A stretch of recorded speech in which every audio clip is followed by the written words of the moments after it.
1991 թվականին թատերագիտականի առաջին կուրսի ուսանող էի, երբ Երկիր թերթում տպագրվեց իմ առաջին հոդվածը։ Առաջին հոդվածը Սոս Սարգսյանի մասին էր։ Մեր կուրսի պայծառագույն ղեկավարի Լևոն Հախվերդյանի շնորհիվ ու նախաձեռնությամբ առաջին անգամ բեմից ու էկրանից դուրս տեսա Սոս Սարգսյանին ու հիացա նրա հատկապես մարդու եւ մտավորականի կերպարով։ Հիացմունքս անհետևանք չմնաց ու ծնվեց իմ առաջին հոդվածը։ 1992-ին, երբ արդեն երկրորդ կուրսում էի, զուգահեռ աշխատում էի Մխիթար Սեբաստացի կրթահամալիրում, կամ ինչպես ընդունված է ասել, Բլեանի դպրոցում, այնտեղ արվեստի պատմություն էի դասավանդում, տեղի գեղարվեստի դպրոցում։ Ինստիտուտի դասերից հետո երկու տխուր կամ ուրախ ավտոբուս փոխելով հասնում էի հարավ-արևմտյան թաղամաս ու այնտեղ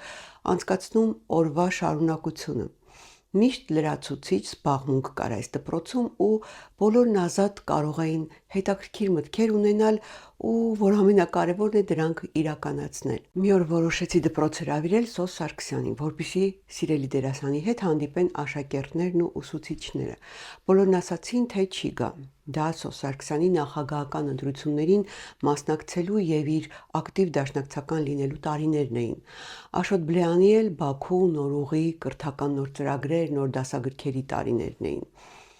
Բոլորը վստահ էին, որ քաղաքական տարբեր հայացքների ու հակասությունների պատճառով Սոս Սարգսյանը մերժելու է հրավերը։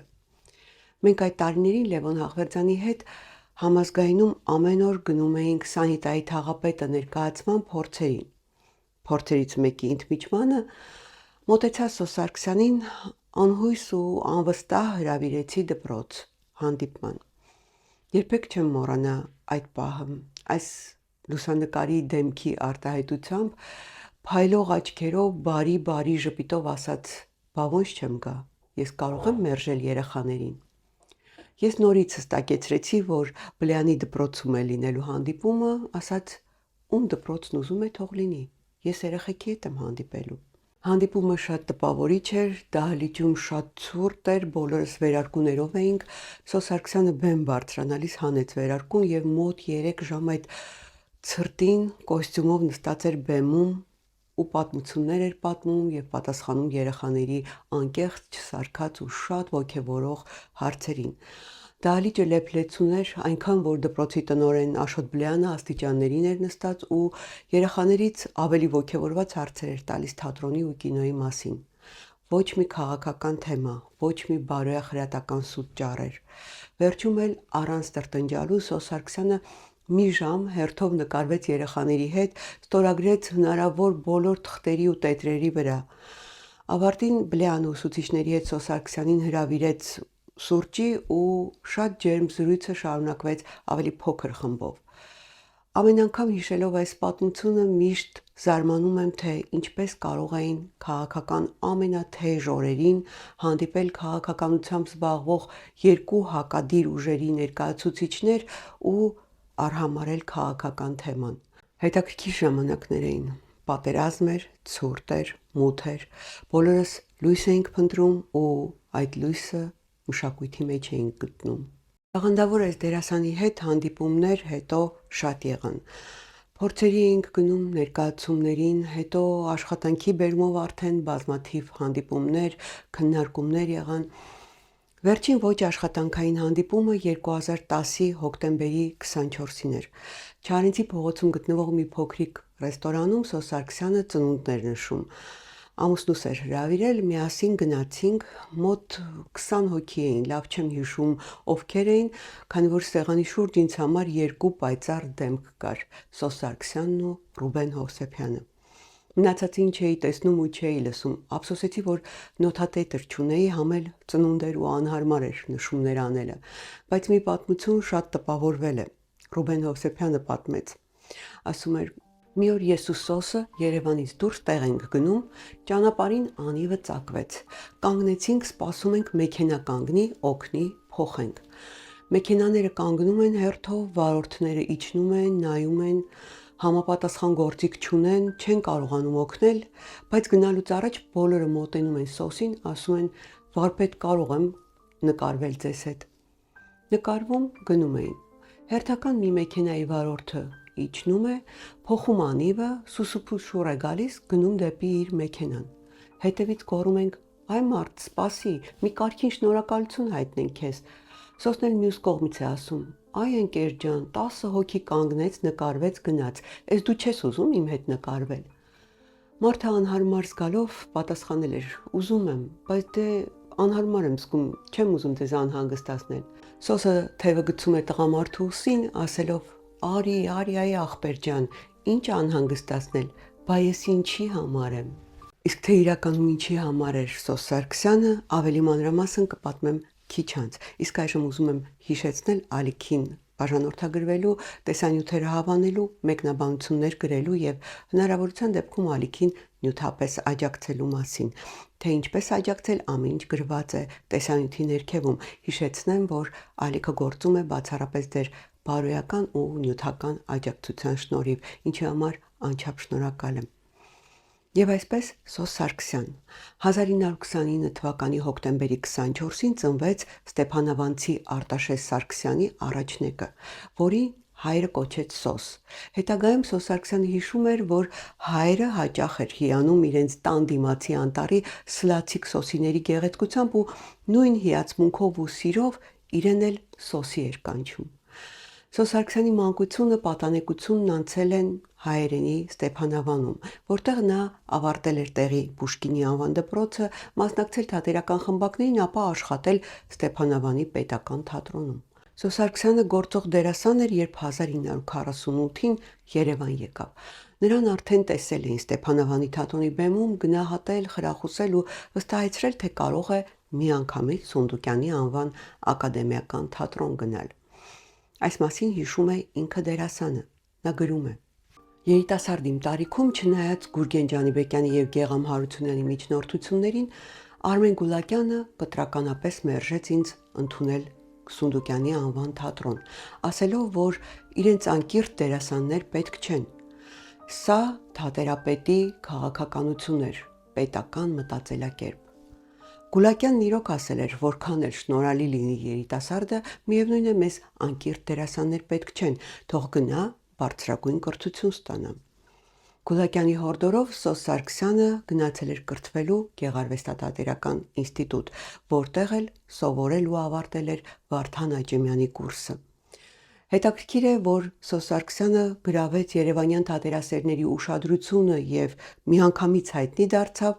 իր դիպլոմային ներկայացմամբ։ Վարդան Աճեմյանը բեմադրել էր Սունդուկյանի Բաղնիսի Բողջա պիեսը, որտեղ Սոս Սարգսյանը խաղում էր աղալո։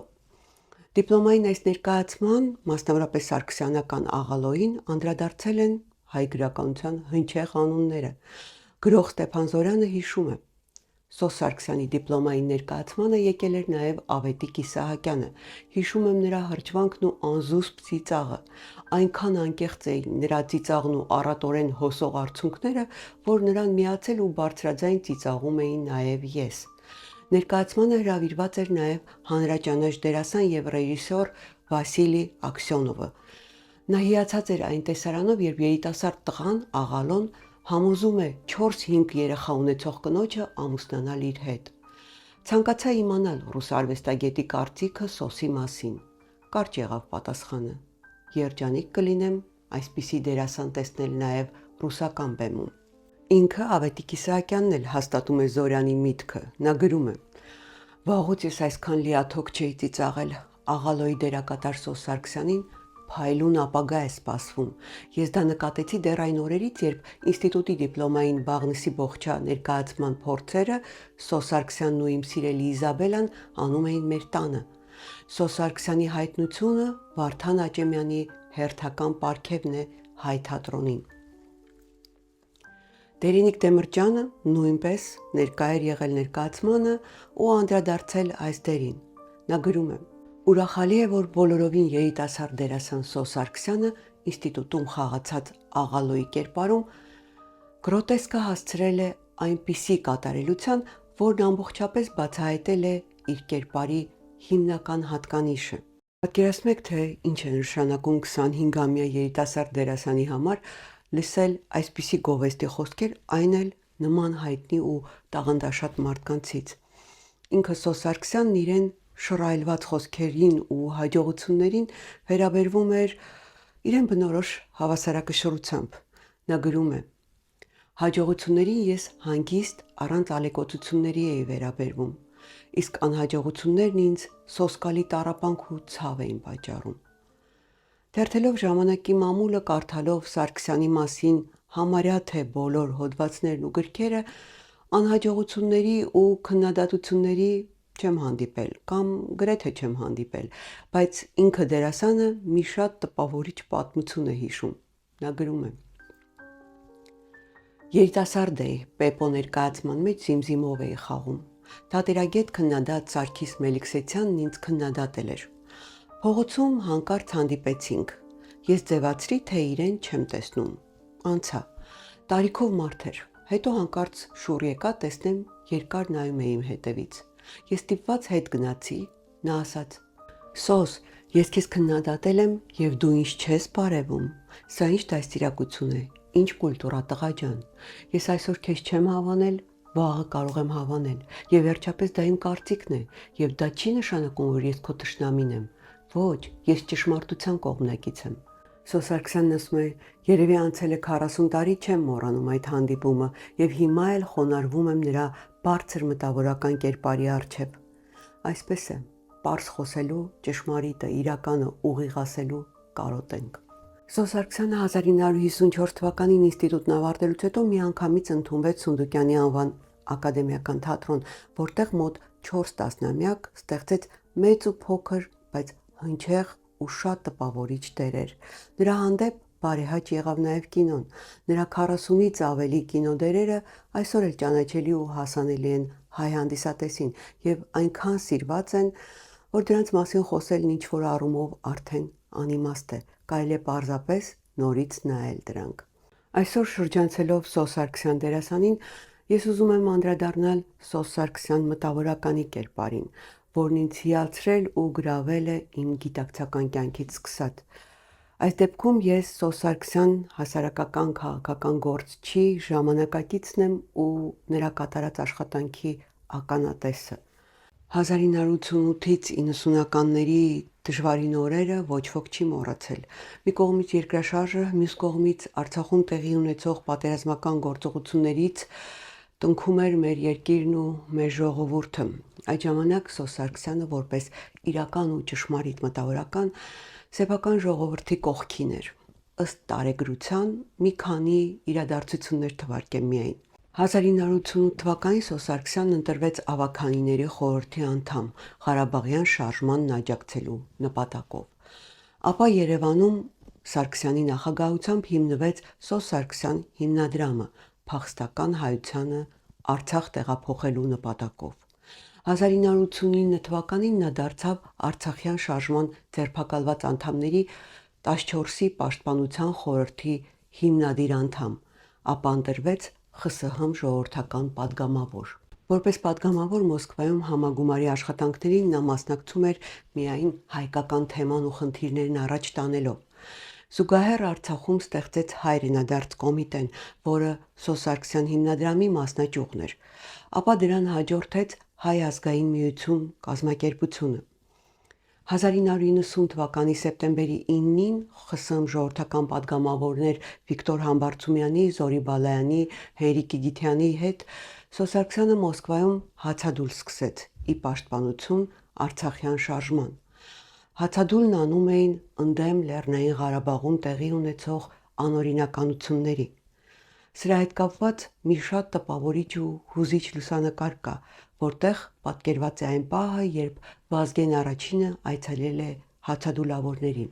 Հայ մտավորականության 20-օրյա քաղաքական այս ակցիան Մոսկվայում փրկեց Ղարաբաղն ու հայկական ԽՍՀ-ի սահմանամերձ շրջանների մեծ մասը կողոպուտից ու բռնի տեղահանումից։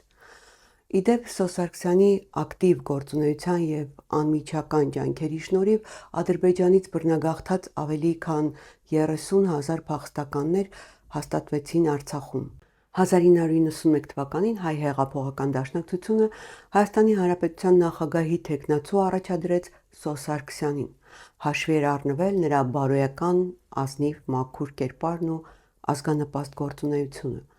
Սակայն նախագահական ընտրություններում հաղթեց Լևոն Տեր-Պետրոսյանը, ինչի առթիվ Սոս Սարգսյանը շնորհավորական ուղերձ հղեց նորընտիր նախագահին։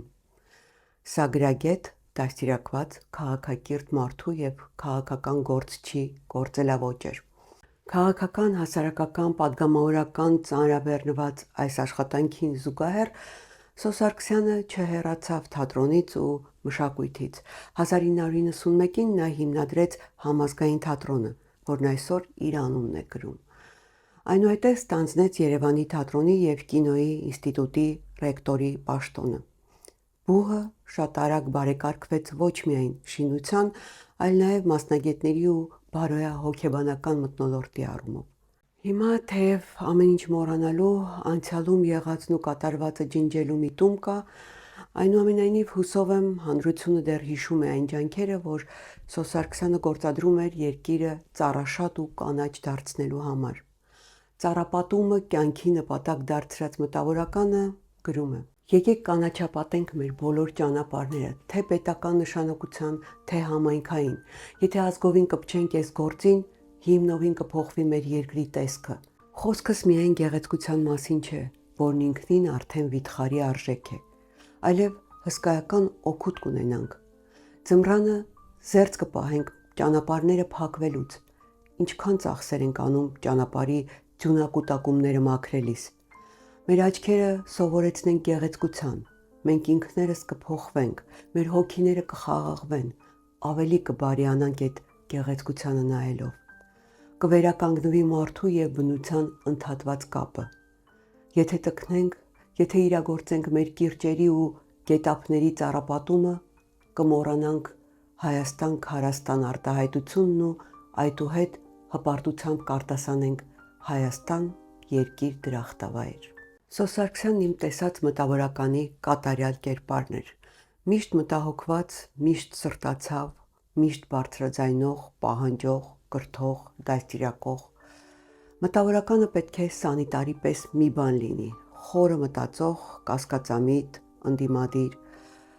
Այդ նա է, որ պիտի ասի սխալ եք անում, սխալ, ասում էր Սարգսյանն ու ապրում իր նախանշած սկզբունքներով։ Սոս Սարգսյանն իր ապրած կյանքով ու իր տեսակով ինձ միշտ Դոն Քիշոտին էր հիշեցնում։ Պատահական չէ, որ Վիկտոր Բալայանին տված հարցազրույցում «Որն է ձեր ամենասիրած դերը» հարցին դերասանը պատասխանել էր Դոն Քիշոտը։ Իդեպ Սոս Սարգսյանի մարմնավորած Դոն Քիշոտի մասին դատերագետ Լևոն Հախվերդյանն իր հոդվածում գրել էր. «Բերի ու դերասանի նույնացում, որի մեջ ամենատպավորիչը դեմքն է, այն տխրալի զարմանքով, թե մինչև ուր կարող են հասնել անիրավություններն այս աշխարհում։ Անիրավությունների այս աշխարհում նույն այդ անիրավությունների դեմ պայքարող Սոս Սարգսյանն իր ծննդյան 80-ամյակին նվիրված ելույթում ասել էր. «Առանց Դոն Քիշոտների կյանքը կդառնա գորշ, անհետաքրքիր։ Մարդու կյանքը կդառնա կենդանու կյանք։ Նույնը առանց երազողների։ Եվ ես արդեն 80-ս լրացած, սարսափելի տարիք է 80-ը, վախենալու բարձունք է, որ ոչ մի սխալ կամ ստոր քայլ չի ներվի, կընկնես փշուր կլինես։ Այդ պատճառով երևի ես հիմա աշխատում եմ ավելի շատ երազել, քան քայլ անել»։ Այնուհետև սիրված դերասանը թվարկում է իր բնորոշմամբ իր միամիտ երազանքները, որոնք սկսում են մաքուր առանց աղբի ծառաշատ երկրից մինչև մեծ ու արժեքավոր մշակույթ ունենալը։ Երազանքներից վերջինները մեջբերեմ ամբողջությամբ։ Սոս Սարգսյանը գրում է. «Ես երազում եմ, որ ինչ է լինի, մենք չմոռանանք, որ թուրքերը 500 տարի ուզում են մեզ վերացնել։ Թուրքը չի կարող մեզ սիրել, ավելի ճիշտ չի կարող մեզ չատել, քանի որ մենք մեծ վկան ենք նրա վայրագ էության։ Ինչ էլ լինի, չմոռանանք եղեռնը։ Եթե մոռանանք եւ ավելի հզոր թափով չշարունակենք պայքարել, որ թուրքերը ընդունեն իրենց անմարդկային արարքը, ազգերը, ցեղերը, պետությունները մեզ կարհամարեն։ Ես երազում եմ գիտակցենք, որ արյունով հետ բերած Արցախի տարածքներից մի թիզ անգամ չենք կարող վերադարձնել թշնամուն, այլապես մեզ վրա կծիծաղեն։ Ես միշտ հավատացել եմ հայոց հանճարին ու շարունակում եմ հավատալ։ Երազենք։ Ուրեմն եթե բոլորս երազենք, եթե պինդ երազենք, ապա իրականություն կդառնա մեր երազանքը»։ Սոս Սարգսյանը սրանից 3 տարի անց 2013 թվականի սեպտեմբերի 26-ի երեկոյան ժամը 9-ին ընկերներից մեկի հետ շախմատ էր խաղում։ Ընդհատելով խաղը նա ընկերոջն ասել էր. «Լյուդվիգ ջան, այսօր գլուխս լավ չի աշխատում, արի վերջացնենք, կարող է առաջին անգամ պարտվեմ քեզ»։ Ընկերոջը ճանապարհելուց 20 րոպե անց 9:20-ին սիրված դերասանը հեռացավ այս աշխարհից առանց պարտվելու ու